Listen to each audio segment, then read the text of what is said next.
All right. So I want to try in this course that's based on justice and faith to center both those things on our understanding of reality and how we know things and whether or not we can call something true.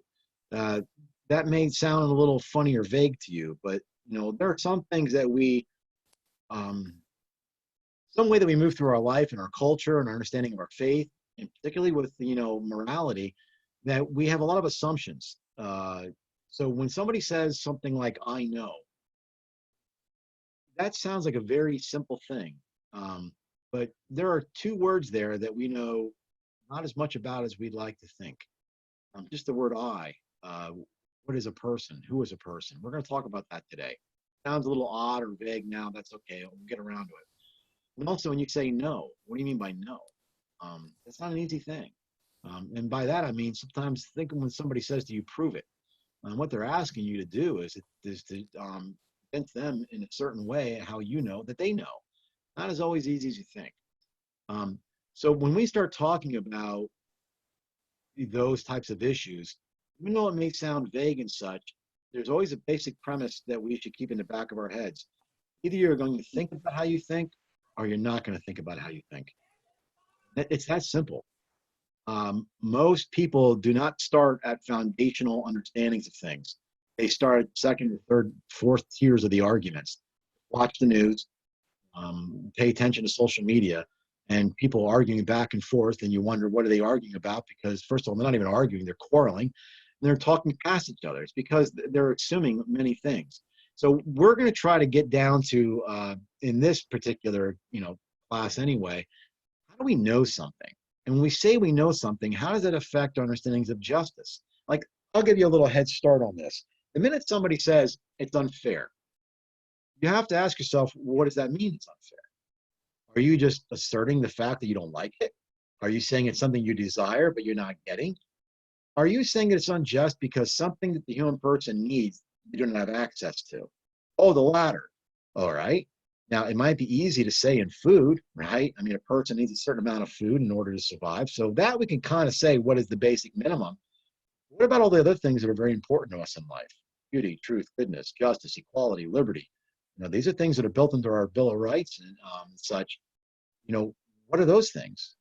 Are those things actual things, or are they just desires that we have? So this is not as vague as or unpractical as you might think offhand.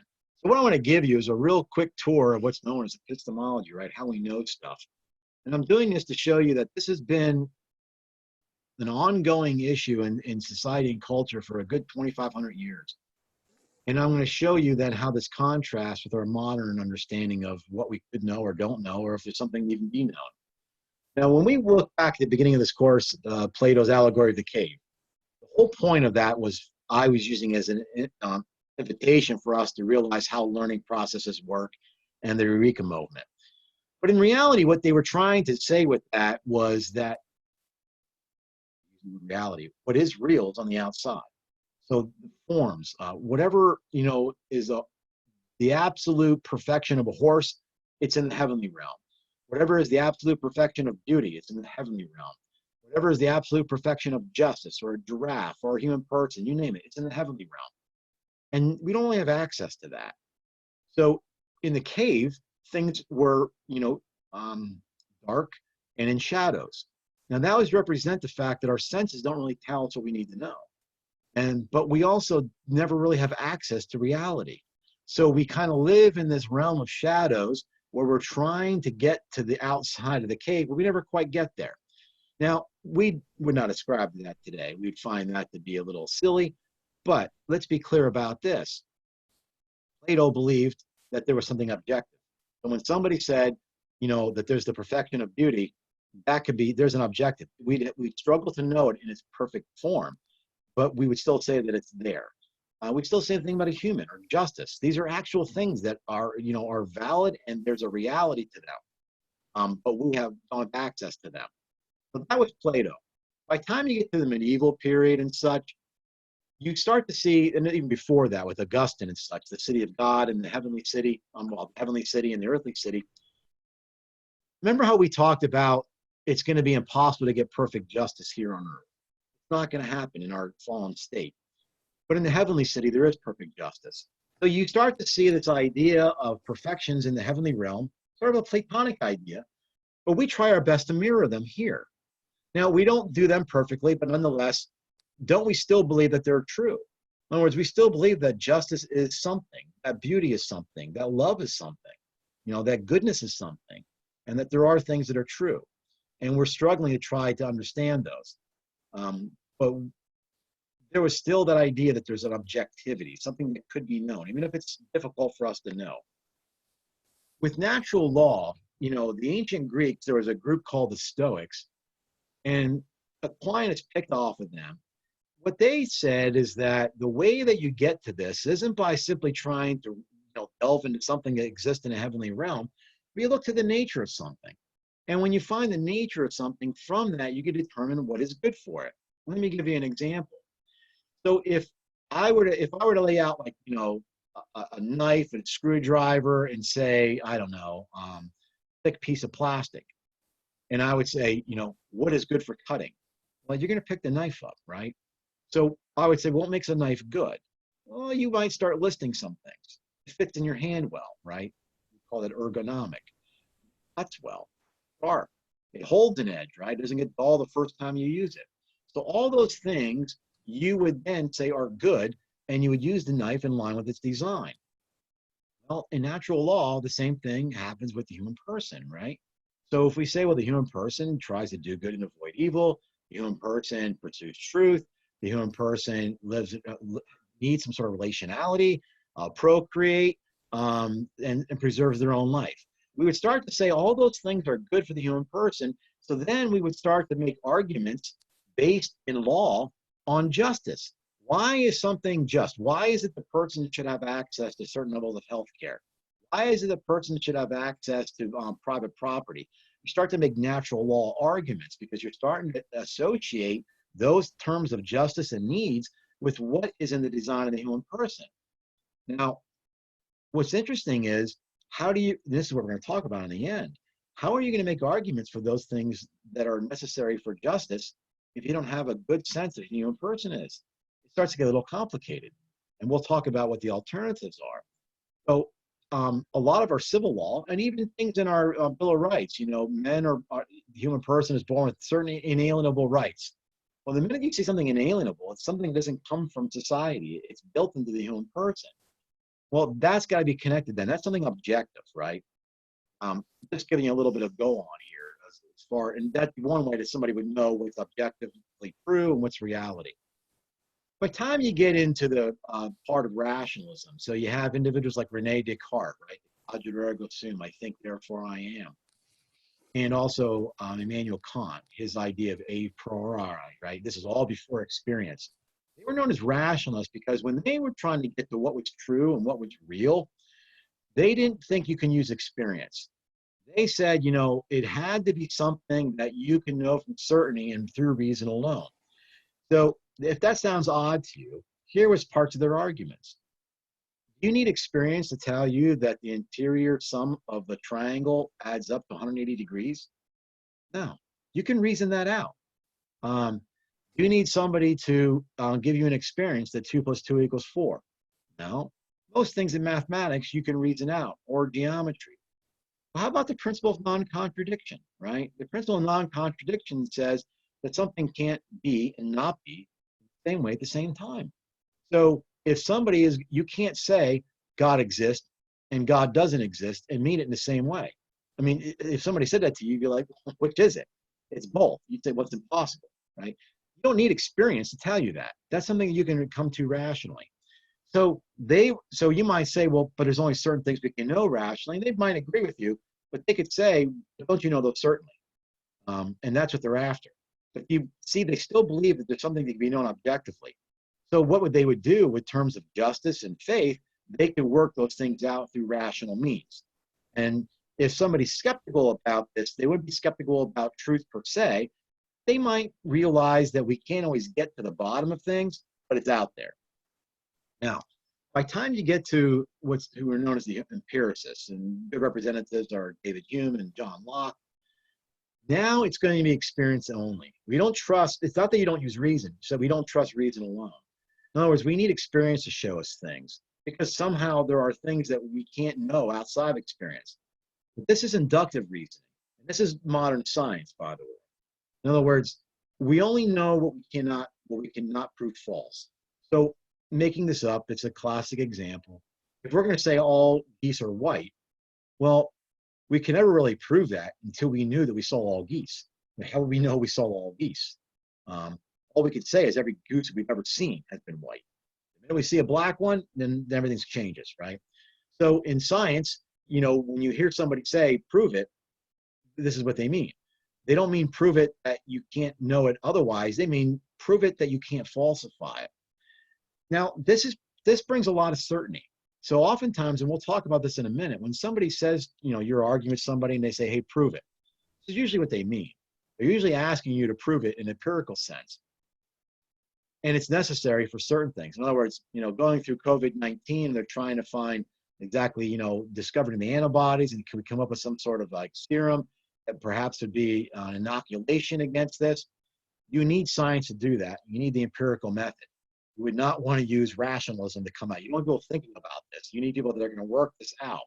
So there's a place for this. But the reality is there are other things in our life that are equally important. So even think about how some people are isolated now and having real senses of despair and such and anxiety because of the lack of socialization. Well, that is a need for the human person. It's not something we can prove empirically. Every time you say you love somebody, could you imagine if somebody said, prove it? How do you prove it?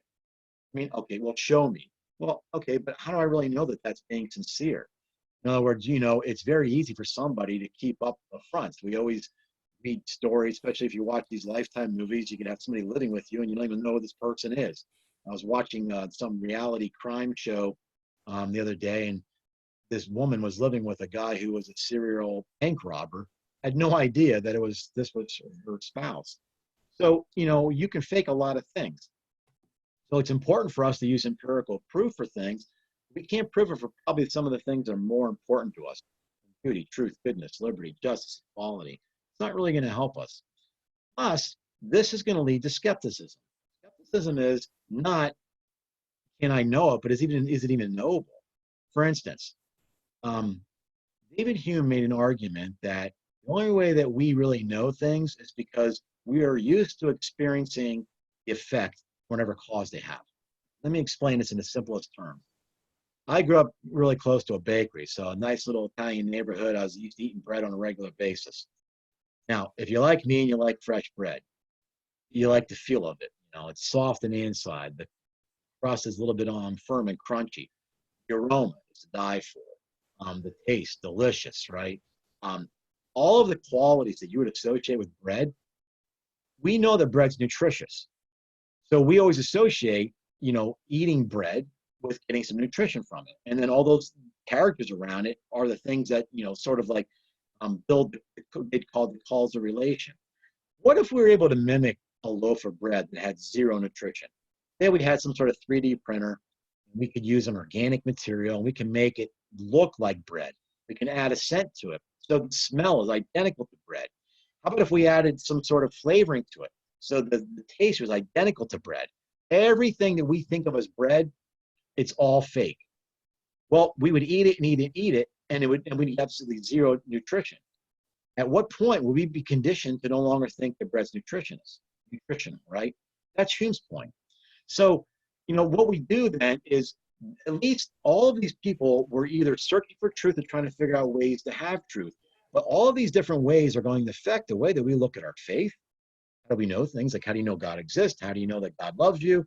How do you know your wife loves you? Your girlfriend, boyfriend loves you? How do you know that this is just? How do you know this is good for society? How do you know who a human person is? All these things have some way to do it. So in the postmodern age, the reason why I brought up, the minute we start arguing about foundationalism, all these things go out the window. We're starting from scratch, right? It was like knocking the house down. We're not going to try to fix it up. We're going to start over. Everything about essentialism. Well, there's no real nature to the human person. There's no nature to the things that we need. They're all constructs. So think a lot of the arguments that are going on today about if something has a nature, or do we simply, as they call it, a social kind, do we construct it?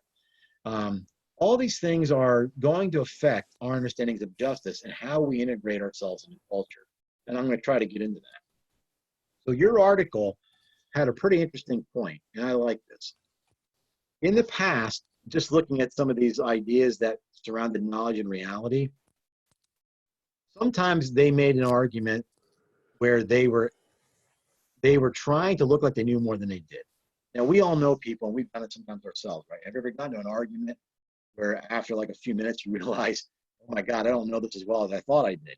So, the colloquialism is, you got out in front of your skis a little bit too far. So in the past, the article states that these people sometimes have made the mistake of thinking they know more than they did. That's arrogant. But the article then makes the statement that in a postmodern culture, we have the opposite arrogance. In other words, there are some things that we know, what we don't think we do. We're pretending we don't. In other words, could there be a nature to something? And we're pretending there isn't a nature. Is it a construct? Are we calling it a construct? Because if we call it a construct, then we could say that we think, here's what we think it is, and we can manipulate that. If we say something has a nature, we can't manipulate it. We have to accept it as it is. In other words, I can't call a knife a spoon. And I can't just say, well, it's a spoon to me. The minute that I say a knife is nothing more than a spoon to me, I've taken away any ideal of a nature. And I am now having an opposite argument. In other words, if I said that I know everything there is to know about a knife, I think even today somebody would say, come on, that's a little arrogant. You can't know everything. What if I said, I don't even know what a knife is? You might say, come on, I think you know what a knife is. Well, this is where we're at, right? So we're having a hard time having certain discussions about things. Now, Marianne Glendon, who might be emeritus at this point, a professor from Harvard, she wrote a bunch of books, Rights Talk, other things on culture. She's a lawyer. She tried to make the point that, we just came out of, at least you probably heard about this, whether you're Christian or not, during the Passion, when Christ was before Pilate, and Christ said, I'm here to, give testimony to the truth. Pilate says, what's truth? Now, it sounds cynical, but in reality, many people ask that question all the time. What is truth? So what Marianne Glendon's trying to get at here is, how can one speak of truth in a world where it's become fashionable to deny that there's any actual truth out there? In other words, all of a sudden now, we can't really talk about truth. So if you hear people saying, well, that's true for you, that's not true for me, the minute that you start getting those conversations, how are you going to resolve that? Besides the fact that they just said a truth that they have to undermine their own position, because the minute you say nothing's true, you've just tried to utter a truth. Let's put that aside for a minute. We're not here to mimic. So Pope Benedict, she says, was simultaneously Millennian, Augustinian, and postmodern. So the search for truth, he said, is one that always demands, strenuous new efforts. It's never totally defined. In other words, we have to think of this like a mystery. We're always like delving into it. It's like a human person, right? You can never say that you know a human person perfectly. There's always something else there. But that doesn't mean that you're going to learn something that's going to change everything. There's always some sort of like judgments that we're making that we're going to have to reflect and experience. We're going to subject those judgments, like she says, to continuing scrutiny in the light of reason and experience. But it's based on understanding that we have something to start out with.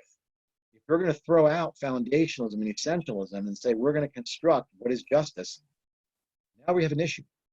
Because, when we were all younger, right, we would maybe get into like, pouting matches with our parents. We didn't get our way. We might even say, it's not right, it's not fair. But what we were really saying, whether we thought so at the time or not, was, I'm not getting what I want. And we didn't know how else to get what we want except to shout loud and stomp our feet and wear down mom and dad. Now we have to ask ourselves, what's our alternative in society? So look at the kind of arguments that are happening in the news media, in social media, some of the way that people are having shout-downs on college campuses. What you're seeing, and I'm not making fun, what you're seeing is the same sort of manifestation. They're not quite certain how to get to something, because if you're not going to start out by saying, if somebody says this is unfair, when you say something is unfair, you're going to say it's unjust. When you say it's unjust, you're going to say it's unjust for the human person. You're going to say it's unjust for the human person. Do you have an understanding of who the human person is? Or is that a construct? See, so you're going to have a difficult time trying to work your way through an argument. This is what I mean by in social media and also on the news, they start at the third or fourth level of the tiers. They never get through understanding what justice is. They never get through understanding what a human person is. They start by saying what's fair or just. They never define those things. They usually just try to make an argument based on a more elaborate argument of, here's what I want. They just aren't honest enough to say that, right? So when we get into discussions about things on faith or things on justice, oftentimes we're going to feel compelled, and we might even be asked to prove it. But that brings up a question: what counts as proof? I just gave you, 5 different senses of knowing up top, from Plato through Stoics and Hume. They all had different understandings of what it means to prove something. So if somebody says prove it, what do you mean by that? Now, my guess is they mean the empirical. Okay, fine. I can't prove things of justice just based on, they say falsifiability. There's other elements to this that I'm going to need. Also, if you believe that there really is no truth, and that's your truth and this is my truth, and it's one truth amongst many, now we're in a real pickle, because I'm going to have to find a way to respect your truth, and you have to find a way to respect my truth. What if there's something in conflict between what we think is true? Now we'll talk about something specific. I know I'm kind of being abstract now, but I'm just trying to lay the groundwork for the last 2 points. This isn't it. So what I want to talk about then is how everything I said right now is related to morality and how this affects us in everyday life. And it has nothing to do with whether or not you are a Catholic, a Christian, Jewish, Muslim, or an atheist. All these things affect the way that you're going to view the various things we're going to talk about next. If you're not sure of it, and I think it's at least time for us to start wondering about how this affects the conversation. Any questions on anything here before we move on? Okay. Now, when I teach ethics, when I teach medical ethics, when I teach bioethics, even in morality, personhood is ground zero. If you cannot come up with an understanding of the human person, then how are you going to start telling me what's good for the human person? I know that sounds silly, but we do this with food, right? Now think about that with food. We're pretty arrogant today. Now, we don't think that, but we figured out a lot of stuff. All kinds of diets out there, right? You got to eat some fats, but make sure you eat good fats. So keto diet, right? Protein, watch the carbohydrates. Not terrible, but watch it. Stay away from refined sugar. Don't use any artificial sweeteners. Do not use artificial, fats or oils and such. So you probably are doing your best to exercise and eat healthy. You're thinking, well, in the next 30 to 40 years, I can benefit from all the wisdom that we now learned. Well, buckle up. In 30 to 40 years, you're going to find out that a lot of what we're doing now makes no sense. I can tell you that growing up in the 70s, everybody was told, stay away from fats. Use corn oil or some sort of other type of oil. Margarine, don't use real butter. You go back to the 50s and the 40s, just Google sometimes like how diets have changed. Everybody thought they knew it. So in the 40s and 50s, I mean, you saw breakfasts that might have had steak or bacon and eggs, high in fats and all this type of stuff. And when nobody was concerned about cholesterol, now cholesterol, we're not quite sure exactly how much as it is, but we still have to worry about hypertension. So we always are thinking that we figured it out. And then you find out in 30 to 40 years that you're way off, right? We're arrogant about this in many different ways. So if we can't quite get nailed what's good for us physiologically, how are we going to do this with what's good for us as a person spiritually and also, from our mental and psychological viewpoint? In other words, what is good for the human person? Now, I'm going to talk about abortion here. I'm going to talk about it in a way that's going to be let's say, it's not going to take sides. And not that I don't have a position. This is a Catholic university, so it's not like I'm worried about taking a position, but this isn't an abortion argument. If you are absolutely pro-choice, you need to hear what I'm going to say. It's going to make you refine your argument. If you are absolutely against abortion, you need to hear what I'm going to say. It's going to refine your argument. Because I've been in these arguments for 25, 30 years now, and I can tell you that they're almost always argued properly. I teach ethics in a non-Catholic school, and it's ironic that when they write their essays, you can't make this up. 2/3 of the class write on abortion. I don't even talk about it in the class. They all want to talk about it, and they almost all get it wrong. And I try to explain it to them. Here's my point. And we're talking about in nature. What do we know, and what do we not know? Most things are start out with, when does life begin? That's not the problem. We know when life begins. Life begins at fertilization. If you're on the pro-life side, you know what I think about um, slogans. You're probably championing that.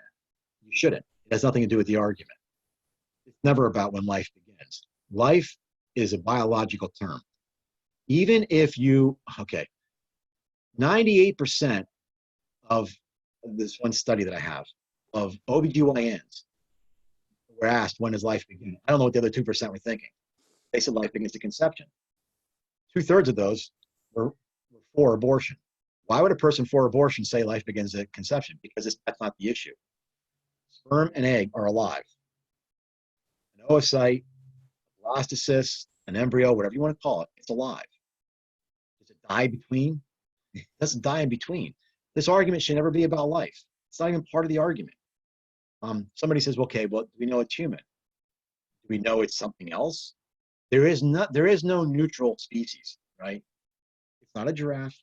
It's not a rhino. It's not an orangutan. There is nothing that's not human and not something else. It has to be some species. It's human. Those are biological classifications. They're not part of the argument. Nobody should be arguing about when life begins, and nobody should be arguing about whether or not it's a human. Those two things should be off the table. Now, if you've ever been in these discussions, those are almost always the discussions, which means that you have to start back. So what is the argument? Personhood. And that science will never show. There's nothing science, it's outside of science's competency. Personhood belongs to philosophy and theology. That's it.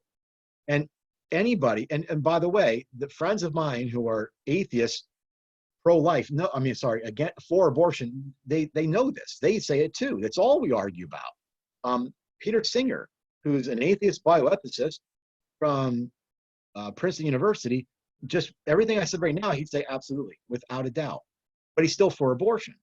So we have to figure out, and here's where I'm going with this. This isn't an abortion debate. This is about trying to get to, how do we determine what's true? That's all I'm trying to move with this. I'm using this as an example.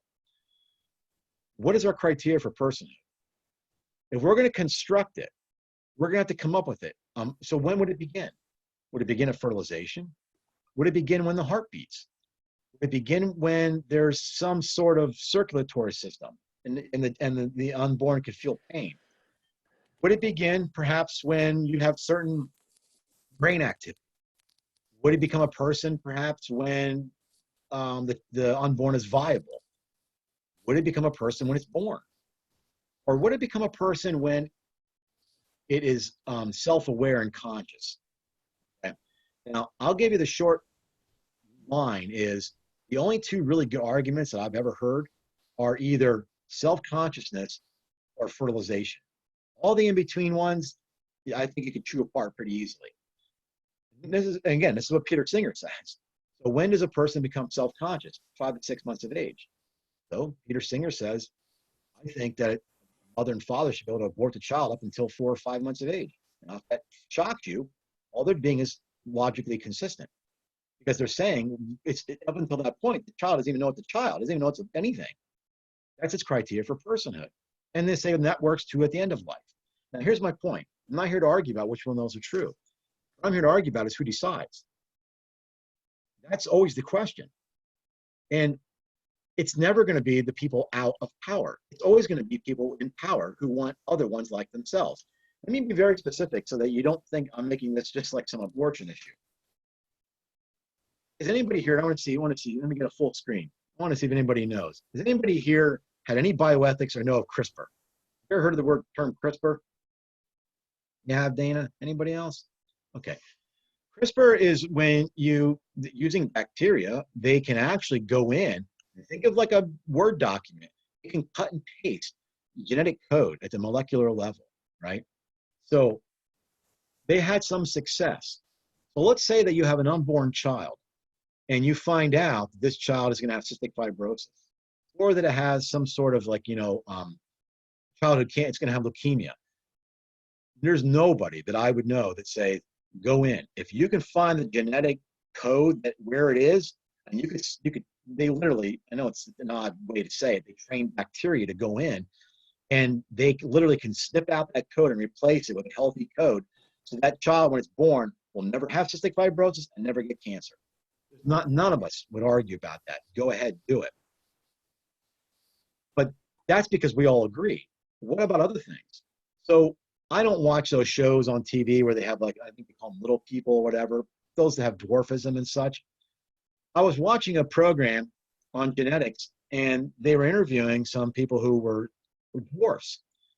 And these people are very upset about all of this because, yes, everybody wants to get rid of cancer and cystic fibrosis. What if you find out that your child's going to be a dwarf? They know that gene. They can go in there and they can't. But conceivably, they can go in there and fix that, which means nobody has to be born with that anymore. Now, people that are normal height might look at that like that's undesirable. For people who are dwarfs, this is their culture. They don't look at it as undesirable. This girl was saying, do you know what this means to us? People are going to try to eradicate us. In other words, we don't have enough power to fight for it. So we're going to be taken off and back to be something that can be used against us. Now, before this sounds like sort of, dystopian sci-fi, I'm trying to make the point that this is always determined by people in power. Look at Iceland. They don't have people being born with Down syndrome anymore. Who wants a child with Down syndrome? Does anybody here know any children with Down syndrome or adults with Down syndrome? Nicest people in the world. Whatever genetic disposition problem they have, I wish they'd give it to most people. Because when a Down syndrome comes up to you and hugs you and says they love you, they mean it. Oh, I think we need more of that, not less of that. So do you want to eradicate this entire culture? Let me give you another example. I was teaching a grad course a couple years ago, and one of my students, and this is an adult, he was deaf and mute. And so there was a 2.5 hour class, and I had two interpreters who had to take turns every 15 minutes interpreting. And he started talking to me through his interpreter in a way that I never even heard before. We know of misogynism and racism and all these other various isms. He brought up one, he said autism, AUDISM. Anybody ever hear of that? In other words, he loves the culture of people who cannot hear. He thinks they are an important subculture. And he is absolutely adamantly opposed to abortion because people he knows have aborted individuals who they knew were going to be born mute and deaf. And he says, we don't think this is a disability. We love our life. And people are going to eradicate us. Now, okay, maybe somebody's mind thinking, yeah, but that's a disability. You don't want that. I'm not going to stay here, but all my point is this. Who makes these determinations? It's never the people that are in the minority group. It's always the people that have power. And not only that, but it's the people in a particular age. So, we look back on the medieval period, right? And now I know none of us are going to admit it out loud, but just be honest with yourself. You think they weren't as intelligent as us. No, they don't know things as well as we do. We know a lot better now. So we can make decisions they wouldn't know. So if we make decisions on, what is that exactly is a good criteria for personhood, we do a better job than them. Okay, so that's 500-600 years ago. What do you think people are going to think of us in 500 to 600 years? I know one thing, they're going to think we're troglodytes.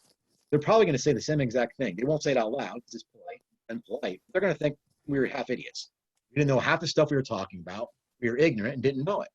So look at the decisions we're making now on what is a criteria for personhood based on what? Based on what we know now. And it's only going to be on the groups that are in power. So my point to all these things is if you take away essentialism and foundationalism, and if you don't believe there's actual truth, then the only people that are going to really win in this are those that have power. And when I say minority, I am including ethnic and racial minorities, but don't only think that way. Think of every level of minority you could think of. The only time a minority group is going to have any sort of success in this power game is if they have advocates or they become the group in power. But the minute that they either have advocates or they become the groups in power, a new minority group is always going to arise. And you never can get rid of a minority group. There's always going to be some group that's going to feel oppressed and is going to have to use, if we don't start out with base arguments, here's what happens in the world. We go back to our childhood methods. We stamp our feet, yell, we intimidate, because we know no other way to get our point across. This is where we're at. And this is what I'm trying to say, that if we don't come to some sort of concession on what exactly is or is not a person, And if there's not a nature to a person, if we're going to construct that, where do we get that criteria from? Now, the same thing happens in our culture, is that, you know, since the culture is just, you know, people writ large, how do we come up with ways that we are going to interact? How do we say that this is just for society? Is it because, like, I know this isn't a philosophy course, but you guys have heard of, like, you know, the Machiavellian methods and Friedrich Nietzsche and his ideas of power. Friedrich Nietzsche had a really good, interesting point. That the only reason why there are laws is because people who aren't in power don't have any other way to control those that are. People that are in power don't need laws. They just do what they want. People that are outside of power, the only way that you can have any sense of justice is to have laws. So laws are for slaves. And the people that are powerful don't need laws. You know, now there's something that rings true to that in our culture, right? So we start to have discussions about, why is murder wrong? Okay, well, if you go back to a Stoic, it doesn't have to be Christian, if you go back to a Stoic understanding of natural law, you could talk about certain things that are within a human person's nature. And one of those is to preserve our lives. We all try to preserve our lives. So killing another person doesn't help them preserve their lives. So we need a law to help that. It's an inalienable right to life. Why do we have an inalienable right to life? Because we have the duty to preserve ourselves. But what if you say there is no nature to the human person and there is no right to life?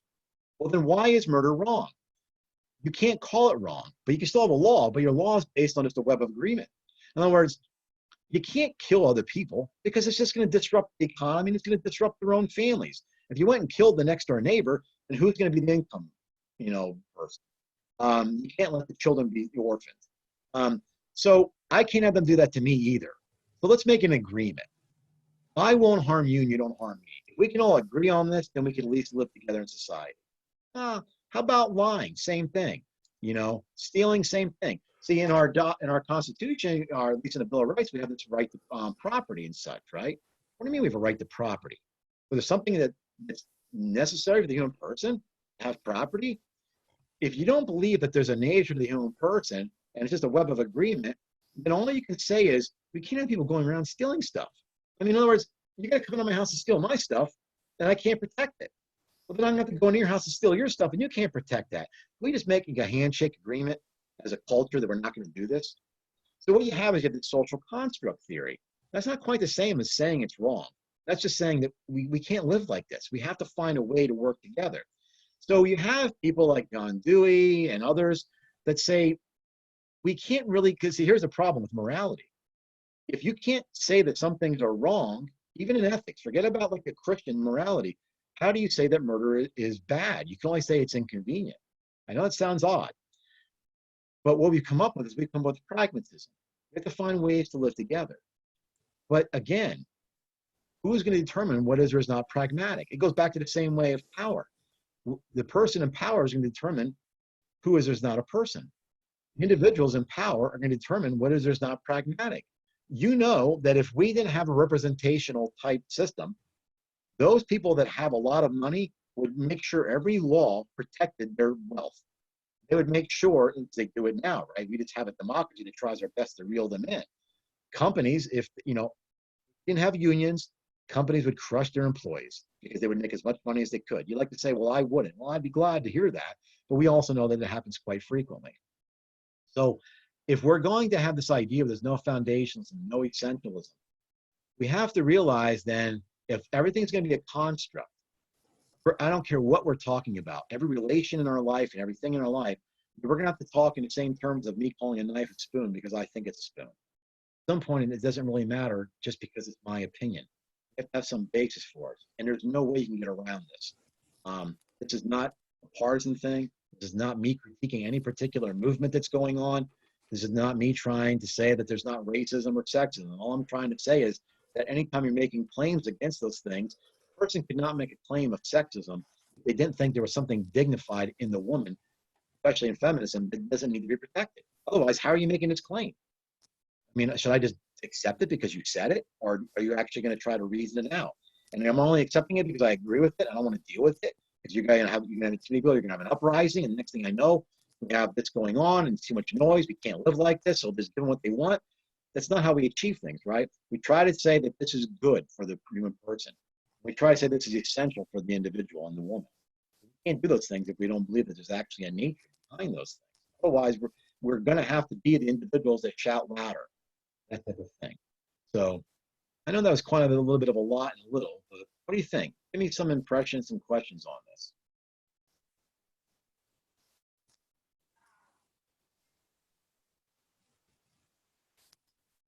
Anything?